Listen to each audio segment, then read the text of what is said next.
Hello everyone, I'm Keen947, aka Wolfkeen, and welcome to another edition of Wolfkeen's Thoughts. Now, today on Wolfkeen's Thoughts, I'm going to try to keep this as short as possible because it's going to be talking about a topic that I think many other popular YouTubers have talked about before, but I wanted to throw my 2 cents into it as well as a smaller YouTuber. As many of you have known, many few people on YouTube have been talking about the fair use policy on YouTube, how broken the system is, how easy it is to manipulate, and how it can actually affect a person's livelihood. Because let's face it, some people actually do YouTube as a full-time job. Like they actually provide, like video content and stuff like that for other people to watch and enjoy, whether it be reviews, let's plays, or even just unique shows that you wouldn't see on TV on YouTube. A lot of these people make a honest living out of doing videos on YouTube, and I can fully understand why people do this because, well, to say it in lamest terms, YouTube is one of the few platforms that allows a person to be creatively unrestricted and allow their dreams to come true. What do I mean by this? Well, with YouTube, it's more or less just a platform. YouTube gives you the platform to start on. It's up to you to expand on that platform. Basically, start with a small building, then build up and up and up until you start building an empire for yourself in one way or another. Which I think that's what YouTube's intent was supposed to be, to allow new and budding content creators to make something of themselves and possibly make it into a massive career that they could be proud of. Look at some of the YouTubers that we've seen these days. Even if you hate them, a lot of these YouTubers have gone on to do bigger and better things. Look at Smosh, for instance. They've actually been involved in a few actual things in televised, well, television. Whether you hate them or not, it goes to show you that anybody can start from humble beginnings on YouTube and then actually make a life for themselves out of YouTube. It's how you approach it that makes you, well, successful or not in many situations. And like I said, whether you hate the person or not, it's completely understandable, like, their rise to that point. YouTube helped them make it to that point. But then we run into the biggest problem a lot of content providers run into: copyright. Let's face it, when we do reviews and stuff like that, there is a small chance, well actually now a large chance, that your video will get flagged because you're using copyrighted material. Now, this is understandable on certain fields. Like, for instance, say someone uploaded a whole movie or uploaded clips of a movie on their channel and stuff like that with very little alterations or changes. Yeah, that could be seen as a problem because someone could just look on the internet for like a movie or something like that and not buy the movie online or see it on, like, say, like a streaming service like Netflix. That loses that company profits, and that also loses the company a lot of, like, customers in the long run when you really think about it. I mean, are you really going to buy a DVD on the internet, like, go to Netflix, something like that, or are you going to go to YouTube if it's so readily available? You see where I'm coming at with this? This is why I could fully understand why, many companies flag videos because, they don't want their content to be pirated and otherwise. That's understandable. But it's the way that the system is implemented is why so many YouTubers have such a hard time. When your video is flagged by a content creator, like, for instance, say like I was to upload a review of, say, I don't know, like Spirited Away. Say I was to upload a review of Spirited Away and Studio Ghibli monetized the video. Basically, oh, that's my copyright. Look, I can understand it if I uploaded the entire movie. Like, if I uploaded the entire movie or otherwise, that's understandable. But if I'm doing a review, which is basically me talking about parts of the movie, not really showing all the video clips and such, and, giving either a positive or negative review, that's usually under fair use because it falls under commentary and review. Because let's face it, that's what it would be for me at the end of the day. I would be reviewing the movie, giving people a reason to either like it or hate it. And that's a good thing because let's face it, reviews, whether they're bad or good, have always drawn attention to a product. Do you really think a lot of bad or good movies would have as much attention as they do today if it wasn't for these sorts of reviews or reviewers? I don't think so. This is why the copyright system on YouTube and the fair use system is so flawed, because say like there was only a few clips of the movie on your video, they'll flag the entire video saying that, oh, that review you just did of Spirited Away, that's not your review, that's our review because it's our movie, and they'll take all the profits. Now, for someone like me, yes, I do monetize my videos, but I barely make anything from it. As a matter of fact, I have not gotten a single check. I'll tell you that right now. But for someone like me who barely makes anything from monetizing videos, that doesn't bug me. But let's say it's someone who does this as a livelihood, like Doug Walker. How do you think that's going to affect him? His job is being a movie critic. And if, say, the revenue that he does for being a movie critic stopped flowing, do you really think he's going to be able to continue this for long? And I know some people will make the argument, oh, he should be doing this to have fun, not to make a profit. That's understandable. And I know he enjoys what he does, but at the same day, you have to pay for the lights, people. Money doesn't grow on trees, and it's not exactly that easy to find a stable enough job to keep yourself living in a nice living arrangement. I should know. I'm a New Yorker, and it's one of the hardest states to manage money and live in when you really think about it.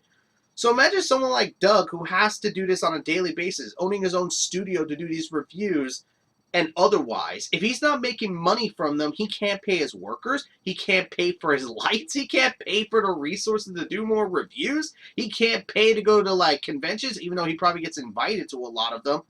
But you get the full-on point. If he's not making a profit with these videos, he's doing them for free. And if he's doing them for free, he's not going to be able to pay for everything he needs to do. This is why it's such a danger for content creators with the fair use law and how it's so flimsy with YouTube's copyright system. Because it's very easy for someone to fake a copyright claim and say, oh, we're from this company, we want this video taken down. And this has happened to me before. I've actually had a content ID strike once before. Just to bring up an example, my Let's Play of Mirror's Edge. One of my videos was taken down due to copyright infringement. And unfortunately, that crippled my channel. So when I contacted EA about this copyright claim, they actually contacted me and said they never sent such claim. So I sent a counter notification in when I found this out, and they actually contacted YouTube basically saying that they did not send a copyright strike on my channel for said video. Now, granted, it still took a while to get it going, but nevertheless, it shows that there are people who will fake accounts just to get a video taken down. For what reason? I have no clue. But here's the way the system works. There are two kinds of things that can happen to your channel. A strike or a claim. Strikes basically cripple your channel in one way or another, and basically make it that your video gets taken down forcefully by law. A claim basically makes it that they claim the video and they monetize it for their own rights. When they monetize a video, you gain no profits from any of the views, which is something that Doug Walker went through during the time frame. So basically what you have to do is you have to fight back against the claim, and that will take about 30 days if they don't do anything. And if they reinstate the claim, you'll have to do it again for another 30 days, and if they end up reinstating it again, they'll take down your video. This system is very flawed because, like I said, anybody could fake that they're from a company and want your video taken down, and there's no penalty for if this claim is false. They get no penalty. As a matter of fact, they get all the revenue and money that they got from you. So for those 30 or 60 days that they had your video claimed, all the money that you make, they pretty much take from you like, my money, and pretty much are gonna get away with it with no penalty, and I think that's complete and utter crap. Now, on to the topic of this entire thing, because I'm pretty sure I just restated everything Doug Walker said, which go check out his video if anything else.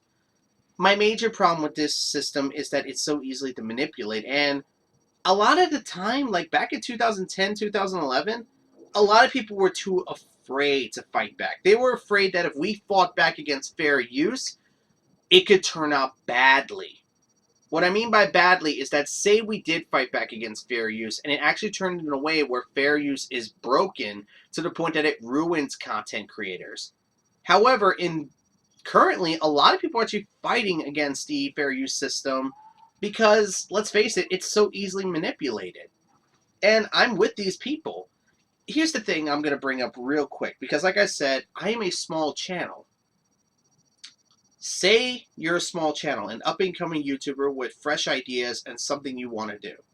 Now say your videos were claimed. Maybe you got a copyright strike, maybe you got a claim, maybe you're trying to fight back against all this stuff. Now let's say after you did all that, your channel was taken down. What are you going to do at that point? For someone who is small, for someone who is up and coming, look at me. I'm a small fish in the bro analyst community. If my channel was to go down tomorrow, do you think anybody's going to care that my channel went down? Hell no. But if a more popular person or a more liked person goes down, like Dr. Wolf or Josh Corcher or Digibro, people are going to fight to get their channels back because of how much they like their content and also how unfair the system is. What about someone like me who's small, who don't really have anybody looking to fight for them? We're going to get screwed. And when our channels go down, all the work that we've done is going to go with it. Think about that. That's going to be 7 years of work I put on my channel gone. Do you really think I'm going to want to keep going after 7 years of wasted time? I don't think anybody would in many situations. I think many people would just be like, screw this and go do something else. Which means that you just lost a creative mind and a new and aspiring content creator that probably could have came up with something amazing. All because of a broken and flawed system. And I know a lot of people will think like, oh, we need to get rid of the small guys. Everybody started as a small guy at one point or another in their life. Is it fair that these new small guys should be penalized because, oh, we already have big guys? If that was the case, we wouldn't have people like freaking the Angry Video Game Nerd, Doug Walker, or even some of the more current people on YouTube. Do you really want that? Now, all I'm going to say is that I'm going to be joining up exactly what these YouTubers are saying. I want fair use to actually be a thing on YouTube. I want YouTube to actually clean up their act when it comes to these false claims and false copyright strikes and otherwise, because if YouTube is not willing to fight back for us content creators, they're going to lose a lot of people, and they're also going to lose a lot of support. Let's face it. And for smaller channels like us, like me, smaller channels, we're going to be getting the worst of it. Larger channels sort of already have a safety net, but even they're not safe. So if the larger channels aren't safe, what makes you think the smaller channels are safe? We have to think about everybody in a situation like this. Not big channel, not only big channels, not only small channels. Everybody can be affected. And it ain't even YouTube that'll be affected either. Because, let's face it, if this was to extend, this could extend to journalism. This could extend to written reviews. This could extend to so many different things that everybody can be affected. This is a system that needs to be upheld, not only with YouTube, but with various other outlets as well. Which is why I'm going to be, like I said, joining the movement like everybody else. I want YouTube and various other people to understand fair use and be willing to fight for the content creators. Otherwise, we don't have a future. And let's be honest, that's a scary thought, especially if you have a very creative mind on you. So, with that said, there's only one thing I have to say. Till next time, guys, I'm Keen47, aka Wolfkeen, and I'm here to ask the question, where's the fair use?